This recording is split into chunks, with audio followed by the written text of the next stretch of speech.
ಈಗಾಗಲೇ ಬಜೆಟ್ನ ನಿರೀಕ್ಷೆಗಳ ಬಗ್ಗೆ ಮಾತನಾಡ್ತಾ ಇದ್ವಿ. ಅದರಲ್ಲೂ ವಿಶೇಷವಾಗಿ ತೆರಿಗೆಯ ವಿನಾಯಿತಿ ಯಾವ್ಯಾವ ಸ್ವರೂಪಗಳಲ್ಲಿ ಇದೆ ಅನ್ನೋಂಥರ ಬಗ್ಗೆಯೂ ಕೂಡ ಚರ್ಚೆಯನ್ನು ಮಾಡ್ತಾ ಇದ್ವಿ. ಆದರೆ ಇಲ್ಲಿ ತೇಜ್ ಪಟೇಲ್ರೆ ತಾವು ಆವಾಗಲೇ ಹೇಳಿದ್ರಿ, ಕೆಲವು ಪದಗಳಿಗೆ ವಯಸ್ಸಾಯಿತು ಅಂತ ಹೇಳ್ಕೊಂಡು. ಹೌದು, ನಿರೀಕ್ಷೆಗಳಿಗೂ ಕೂಡ ಕೆಲವೊಂದು ಬಾರಿ ವಯಸ್ಸಾಗ್ತಾ ಇರ್ತವೆ. ಅದು ಕೂಡ ಎಲ್ಲ ಸಂದರ್ಭಗಳಲ್ಲಿ ಈಡೇರೋದಿಲ್ಲ. ನಿರೀಕ್ಷೆಗಳನ್ನು ಇಟ್ಟುಕೊಂಡಿರ್ತೀವಿ. ಆದರೆ ನಿರೀಕ್ಷೆ ಇಟ್ಟುಕೊಳ್ಳಲೇಬೇಕಾಗಿರುವಂಥದ್ದು ಪ್ರಜಾಪ್ರಭುತ್ವ ವ್ಯವಸ್ಥೆಯ ಒಂದು ಅನಿವಾರ್ಯ ಭಾಗ ಅಂತ ಹೇಳಬೇಕು.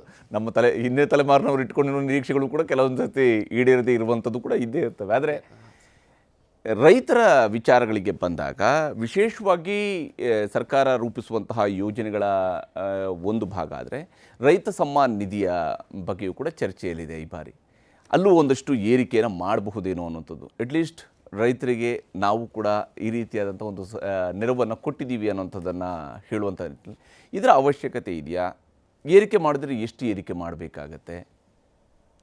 ಸರ್, ಈಗ ಇದಕ್ಕಿಂತ ಮೊದಲೇ ಗುರುರಾಜ್ ಅವರು ಚಾರ್ಟರ್ಡ್ ಅಕೌಂಟರು ಒಂದು ಪದ ಬಳಸಿದರು. ಯಾರಿಗೆ ಇನ್ಕಮ್ ಇಲ್ಲ ಅವರಿಗೆ ಟ್ಯಾಕ್ಸ್ ಕಟ್ಟ ಅಂತ ಪ್ರಮೇಯ ಬರೋದಿಲ್ಲ ದೇವ್ರ ದಯದಿಂದ ಅಂತ ಹೇಳಿದರು. ನಾನು ಅವ್ರ ಮೂಲಕ ಹೇಳಲಿಕ್ಕೆ ಇಷ್ಟಪಡ್ತೇನೆ. ಇನ್ಕಮ್ ಇಲ್ದರು ಟ್ಯಾಕ್ಸ್ ಕಟ್ಟಲ್ಲ, ಬಟ್ ಸಾಲ ಮಾಡಿ ಬಡ್ಡಿ ಕಟ್ತಾರೆ. ನಮಗೆ ಬಡ್ಡಿ ಕಟ್ಟೋದಕ್ಕಿಂತ ಟ್ಯಾಕ್ಸ್ ಕಟ್ಟೋದು ಸಂತೋಷ ಥರ ಅಂತ ಸಂಗತಿ. ಅದ್ರ ತಾವು ಹೇಳಿದ್ರಿ ಈಗ ರೈತರ ವಿಷಯದಲ್ಲಿ PM ಕಿಸಾನ್ ಸನ್ಮಾನ್ ಅಂತ. ಅದ್ರ ನಾವು ಆ್ಯಕ್ಚುಲಿ ಸರ್ ಈಗ ಎರಡಿದೆ. ಒಂದು ರೈತರಿಗೆ ಅಂತ ಕೊಡೋ ಸೌಲಭ್ಯ ಏನಿದೆ, ರೈತರಿಗಲ್ಲ ಕೃಷಿ ಕೊಡೋಂಥ ಸೌಲಭ್ಯನ ನೀವು ರೈತರಿಗೆ ಅಂತ ಕನ್ಸಿಡರ್ ಮಾಡೋಕ್ಕಾಗೋದಿಲ್ಲ. ಯಾಕೆಂದರೆ ಪ್ರೀ ಹಾರ್ವೆಸ್ಟಿಂಗ್ ಏನಿದೆ, ಕೊಯ್ಲಿಗಿಂತ ಮುಂಚೆ ಕೊಡೋಂಥ ಸೌಲಭ್ಯ ಎಲ್ಲದೂ ಕೂಡ ಕೃಷಿ ಉತ್ಪನ್ನಗಳಿಗೆ, ಅಂದರೆ ಆಹಾರ ಉತ್ಪಾದನೆ ಹೆಚ್ಚಾಗಲಿ ಅನ್ನೋ ಕಾರಣಕ್ಕೆ ಮೇಲ್ನೋಟಕ್ಕೆ ಅದು ರೈತರಿಗೆ ಅಂತ ಅನಿಸುತ್ತೆ. ಪೋಸ್ಟ್ ಹಾರ್ವೆಸ್ಟಿಂಗ್ ಕೊಯ್ಲೋತ್ತರವಾಗಿ ನೀವೇನು ಸೌಲಭ್ಯಗಳನ್ನ ಕೊಡಲಿಕ್ಕೆ ಪ್ರಯತ್ನ ಮಾಡ್ತೀರಿ, ಅದು ರೈತರಿಗೆ ಕೊಡೋಂಥದ್ದು. ಕಿಸಾನ್ ಸನ್ಮಾನ್ ಅಂತ ಏನಿದೆ ಅದನ್ನು ನೀವು ಹೆಚ್ಚಿಸ್ಬೋದು. ಸಾಮಾನ್ಯ ಬಜೆಟಿಗೆ ಅಂಕಿಅಂಶಗಳು ಹೆಚ್ಚಾಗೇ ಆಗುತ್ತೆ. ಎಲ್ಲ ವಲಯಗಳಲ್ಲೂ ಅಂಕಿಅಂಶಗಳು ಹೆಚ್ಚಾಗುತ್ತೆ. ಆ ಪ್ರಕಾರ ಇದು ಕೂಡ ಹೆಚ್ಚಾಗ್ಬೋದು.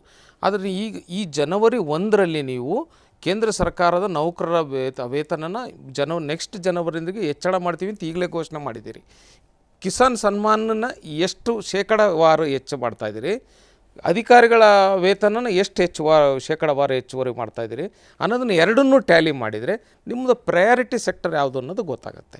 ಮತ್ತು ಇಷ್ಟೊಂದು ಸರ್ಕಾರಗಳು ಸೌಲಭ್ಯ ಕೊಟ್ಟಾಗಿಯೂ ಕೂಡ ನಾವು ಯಾಕೆ ಈ ಸ್ಥಿತಿಯಲ್ಲಿದ್ದೀವಿ ಅಂದರೆ ನಾವು ಸರಿಯಾಗಿ ಬಳಸ್ಕೊಂಡಿಲ್ಲ ಅಂತನಾ? ಅಲ್ಲ, ನೀವು ಕೊಡ್ತಾರಂಥ ಸೌಲಭ್ಯ ಏನಿದೆ ಅದು ಕೃಷಿ ಉತ್ಪನ್ನಕ್ಕೆ ಹೊರತು ರೈತರಿಗಲ್ಲ.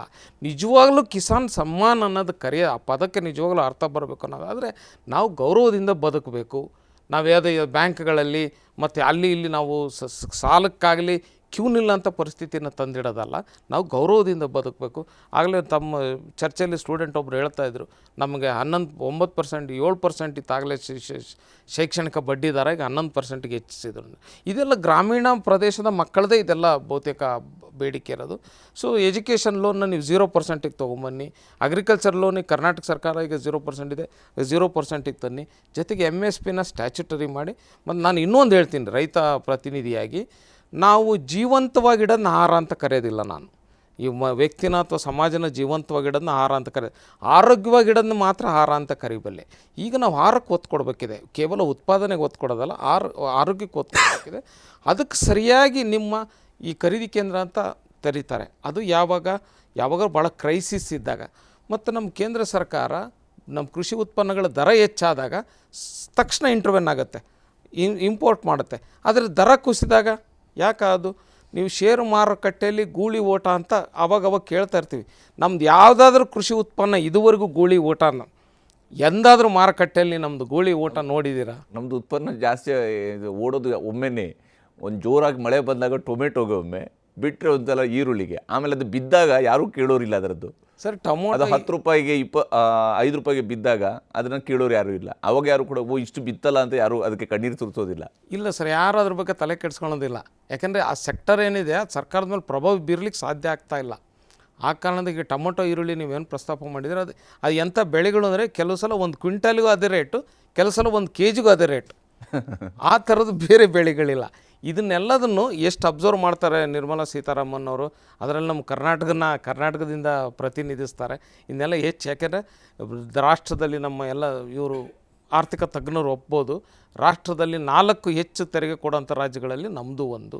ಹೆಚ್ಚು ತೆರಿಗೆ ಬರುತ್ತೆ ಅಂದರೆ ನಮ್ಮದು ರೈತರ ಪಾಲು ಇದ್ದೇ ಇರುತ್ತೆ. ಆದರೆ ನಮಗೆ ಲೆಕ್ಕ ಮಾಡಲಿಕ್ಕೆ ಬರೋದಿಲ್ಲ, ನಮ್ಮ ಪಾಲು ಇಷ್ಟಿದೆ ಅಂತ ಹೇಳಲಿಕ್ಕೆ ಬರೋದಿಲ್ಲ. ಅದು ನಮ್ಮ ಹಿನ್ನಡೆ ಕಾರಣ ಆಗಿದೆ. ನಮ್ಮ ಪಾಲು ಎಷ್ಟಿದೆ ಅನ್ನೋದನ್ನು ನಾವು ಹೆಂಗೆ ಗುರುತಿಸ್ಬೋದು ಅಂದರೆ, ಮಳೆ ಕಡಿಮೆ ಆದಾಗ ನಮ್ಮ GDP ಕುಸಿತೈತಿ. ಯಾಕೆಂದರೆ ನಮ್ಮ ಕೃಷಿ ಉತ್ಪನ್ನಗಳ ಮೇಲೆ ನೇರವಾಗಿ ಪರಿಣಾಮ ಬೀರೋದ್ರಿಂದ ಅದನ್ನು ನಾವು ಗಮನದಲ್ಲಿ ಇಟ್ಕೋಬೇಕಾಗತ್ತೆ. ಮತ್ತು ಈಗ ಪ್ಯಾರಿಸಲ್ಲಿ ಜಾಗತಿಕ ತಾಪಮಾನದ ಬಗ್ಗೆ ಚರ್ಚೆ ಆಗ್ತಾಯಿದೆ. ಮೋದಿಯವರು ಅಂತಾರಾಷ್ಟ್ರೀಯ ಮಟ್ಟದಲ್ಲಿ ಒಳ್ಳೆಯ ಬಾಂಧವ್ಯವನ್ನು ಹೊಂದಿದ್ದಾರೆ ಅನ್ನೋದನ್ನು ನಾವು ಮಾಧ್ಯಮಗಳಲ್ಲಿ ನೋಡ್ತೀವಿ.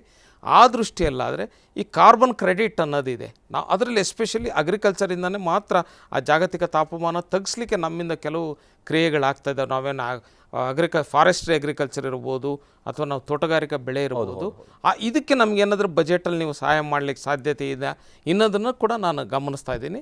ಒಟ್ಟಾರೆ ಈ ಬಜೆಟ್ ಏನಿದೆ ರೈತರಿಗೆ ಆಶಾದಾಯಕವಾಗಿದೆಯಾ ಅಂತ ನೋಡ್ಬೋದು.